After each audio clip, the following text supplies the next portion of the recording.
नमस्कार मित्रांनो, श्री स्वामी समर्थ. मित्रांनो, यंदा 2 मार्चला होळी येत आहे. सर्व महिलांनी होळीला आवर्जून पाळा हे महत्त्वाचे 18 नियम. 1. होळी दहनाच्या दिवशी चुकूनही कोणालाही पैसे उधार देऊ नका. ज्योतिषशास्त्रात असे म्हटले आहे की जो कोणी या दिवशी कर्ज देतो त्याच्या घरी येणारे शुभ आशीर्वाद थांबतात. 2. होळीच्या दहनाची पूजा करताना काळे किंवा पांढरे कपडे घालू नका. पूजेदरम्यान हे रंग परिधान करणे अशुभ मानले जाते. 3. होळी दहनाच्या रात्री रस्त्यावर पडलेल्या कोणत्याही वस्तूला हाताने किंवा पायाने स्पर्श करू नका. या दिवशी काळ्या जादूचा धोका जास्त असतो. 4. नवविवाहित महिलेने तिच्या सासरच्या घरात पहिल्या होळीला होळी दहनाचा अग्नी पाहू नये. हे अशुभ मानले जाते. 5. ज्या स्त्रियांना मासिक पाळी आलेली आहे त्यांनी होळी दहनाजवळ येऊ नये व होळीची पूजा देखील करू नये. ज्यांना होळीच्या दिवशी चौथा दिवस असेल त्यांनी होळीच्या दुसऱ्या दिवशी होळीच्या ठिकाणी जाऊन होळीला हळदी कुंकू वाहून होळीला 3 प्रदक्षिणा घालाव्यात. नैवेद्य दाखवावा. 6. होलिका दहनाची पूजा करताना स्त्रियांनी पूर्वेकडे तोंड करून बसावे. दक्षिण दिशेला अजिबात तोंड करून बसू नये. 7. होलिका दहन करताना प्लास्टिक किंवा रॉकेलने पेटवू नये. होलिका दहन नेहमी बारीक गवतानेच तूप टाकून कापूर वडीचा वापर करून पेटवावी. 8.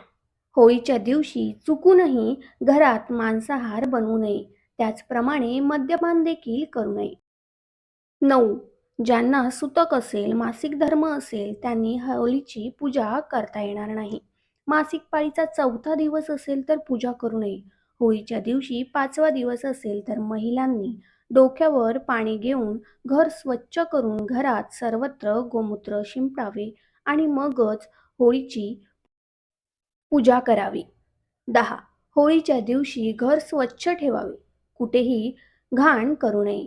घरात जर का घाण असेल तर कचरा असेल, धूळ असेल तर यामुळे नकारात्मक ऊर्जा घरात तयार होते आणि होळीच्या दिवशी जर का घरात या सर्व गोष्टी असतील तर माता लक्ष्मी आपल्या घरात चुकूनही येत नाही.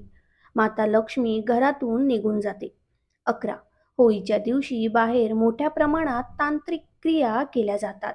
म्हणून होळीच्या दिवशी कोणी चुकूनही काहीही खायला दिले तरी ते चुकूनही खाऊ नये. 12.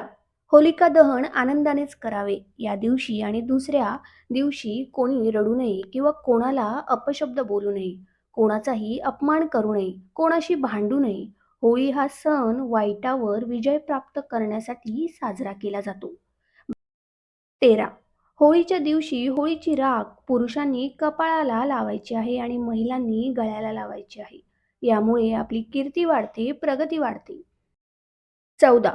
होळीच्या दिवशी पौर्णिमा असते आणि ही पौर्णिमा खूप मोठी असते. त्यामुळे या दिवशी अंघोळीच्या पाण्यात थोडंसं गोमूत्र किंवा गंगाजल किंवा पंचगव्य टाकून आपल्याला अंघोळ करायची आहे. यामुळे आपल्या शरीराचं शुद्धीकरण होतं आणि आपण केलेल्या पूजेचं पूर्ण फळ आपल्याला मिळतं. 15. होळीच्या दिवशी किंवा दुसऱ्या दिवशी होळीची राख थोडी घरी आणायची आहे आणि ती आपल्या घराच्या सर्व कोपऱ्यात थोडी टाकायची आहे. याने घरातील सर्व वास्तुदोष नष्ट होतात. 16. होळी प्रज्वलित करण्यासाठी चुकूनही आंब्याच्या झाडाचं, वडाच्या झाडाचं आणि पिंपळाच्या झाडाचं लाकूड वापरू नका. याने नकारात्मक ऊर्जा तयार होते. ही सर्व झाडं शुभ असली तरी त्यांचं लाकूड होळी प्रज्वलित करण्यासाठी वापरू नये. 17. होळीच्या दिवशी घरातील स्त्रीचा चुकूनही अपमान करू नये. यामुळे माता लक्ष्मी नाराज होऊ शकते. त्याचप्रमाणे मुलींचा देखील अपमान करू नये. तसेच मोठ्यांचा, आई-वडिलांचा देखील अपमान करू नये. 18. होळीच्या दिवशी आणि होळीच्या दुसऱ्या दिवशी पती-पत्नीने ब्रह्मचार्याचे पालन करावे. धन्यवाद. श्री स्वामी समर्थ.